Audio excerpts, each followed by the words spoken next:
शुक्रिया, धन्यवाद, जोहार, जिंदाबाद। नितेश जी अलावा का आप स्पेस आखिर नंबर आ गया, मानगढ़ के थोड़ा सा रिलैक्स हो जाओ भाई, टाइम तो वैसे ही हो रहा है, थोड़ा सा और झेल लेंगे, बैठना ही पड़ेगा। भील प्रदेश सांस्कृतिक आज महासंघ का मैं ये लाइव आपको आप सबको देखकर लग रहा है कि ट्राइबल ही टाइगर है और टाइगर अभी जिंदा है, इसलिए एक बार जोरदार अपने लिए तालियां बजाओ।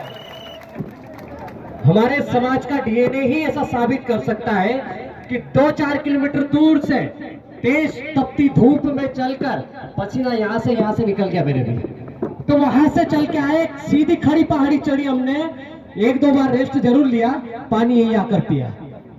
कांति भाई दादा जो मौत के मुंह से वापस निकल के आए, एक आधा शरीर का भाग थोड़ा सा उनका शून्य है। इस स्टेज पर हमारे लोग जो थोड़े बहुत पढ़े लिखे हैं ना, कर्मचारी अधिकारी जिनको बोलते हैं, चालक पालक बालक, लेकिन समाज के गद्दार और अपने आंडू पांडू नेता भी है, तो ऐसे लोग एसी में आराम करते हैं, वो भर्ती होके रेस्ट करते हैं, और कांति भाई अभी ड्रोन के लिए लड़ाई कर रहे हैं। देखो फर्क है कि नहीं फर्क है? तो ये इलेक्शन और सिलेक्शन में इतना बड़ा फर्क इस मंच से पता चला, आपको पता चला कि नहीं पता चला?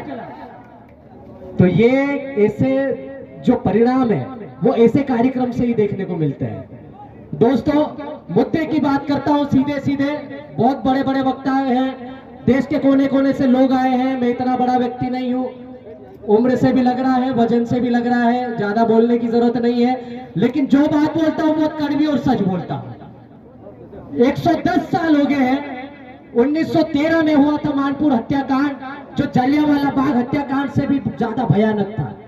इतिहास में लिखा जाता है 1500 भील, लेकिन तब गोविंद गुरु जी के नेतृत्व में, राणा पुंजा भील के नेतृत्व में, सरदार जो पुंजा भील थे उस समय, उनके नेतृत्व में 50,000 से ज्यादा लोग यहाँ पर एकत्रित हुए थे, सिर्फ और सिर्फ जल जंगल जमीन और अपने भील प्रदेश स्टेट की बात करने।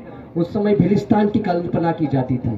तो उस समय राजा रजवाड़े घबरा गए कि आदिवासी लोग कहाँ एकत्रित हो गए भाई इस पहाड़ी पे, क्यों इकट्ठे हो रहे हैं, किस चीज के लिए मांग कर रहे हैं? तो जब अंग्रेजों से बातचीत चालू हो गई है तो उनको लगा कि ऐसा नहीं हो कि ये अंग्रेज इनको भीलिस्तान सेना दे दे, भीलिस्तान प्रदेश दे दे, तो उन्होंने ही चुगली करी, जैसे आजकल के 2-4 लोग करते हैं, हमारी पीठ के पीछे चुगली, हमारे लोगों के ऊपर एफआईआर कराते हैं, हमारे लोगों को जिला बदर कराते हैं, हमारे ही ऊपर एट्रोसिटी हमारे ही ऊपर एफआईआर होती है, हमारे लोग जेल में जाते हैं। तो उस समय भी ऐसे 2-4 लोग थे हमारे साथ के, उन्होंने ही हमारे आंदोलन को दबाया, उन्होंने अंग्रेजों को सूचना दी, राजा रजवाड़ों को सूचना दी, और वो लोग आए अपनी सेना के साथ में। और सेना कौन सी? तोप गोलों वाली ब्रिटिश हुकूमत की गवर्नमेंट। उस समय मैंने जो पढ़ा है, मैंने जो जाना है, यहाँ बड़े बड़े प्रोफेसर साहब भी बैठे हुए हैं, उनके नॉलेज में ज्यादा होगा, लेकिन मैंने जो पढ़ा है उसको पढ़कर अपना दिल दहक जाता है, समझ में नहीं आता है कि इंदौर के महू से आई एक बटालियन, बड़ौदा से आ रही, अहमदाबाद से आ रही, गुजरात, मध्य प्रदेश, राजस्थान, दिल्ली के सेंट्रल से आ रही है, लाल किले से वहां से बटालियन आ रही है इन भीलों को मारने के लिए। इस पहाड़ी पर चारों तरफ से गोली बारूद, चारों तरफ से तोप चल रही है, और हमारा आदिवासी उन तोप बंदूकों और तोप बंदूकों का मुकाबला मात्र तीर कमान से कर रहा है। और यही काम आज भी हमको करना पड़ेगा। हम लोग संवैधानिक दायरे में रहकर काम करते हैं। अभी पूर्व वक्ता बता के भी गए, देखो ज्यादा इंग्लिश में नहीं, हिंदी बोलने से मतलब नहीं, सीधी पॉइंट की बात है। उस समय बाबा साहब बोल के गए थे कि संविधान कितना भी अच्छा क्यों ना हो, संविधान देते वक्त, लेकिन इसकी व्याख्या करने वाला यदि गलत हुआ तो संविधान कितना भी अच्छा होगा आपके लिए बुरा ही साबित होगा। आज वही चीजें हो रही, बार बार 12,000 हेक्टेयर हमारी जमीन चली जाती है, पूरे के पूरे गांव खाली हो जाते हैं। गुजरात में स्टेचू बन गया, इतना बड़ा सरदार सरोवर बन गया, जिसका बैक वाटर हमारे गुजराती नहीं, मध्य प्रदेश के आधे गांव में जाता है।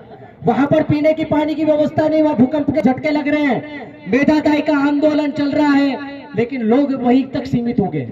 और हम लोग यहाँ पर आज इकट्ठा हुए 110 सालों बाद।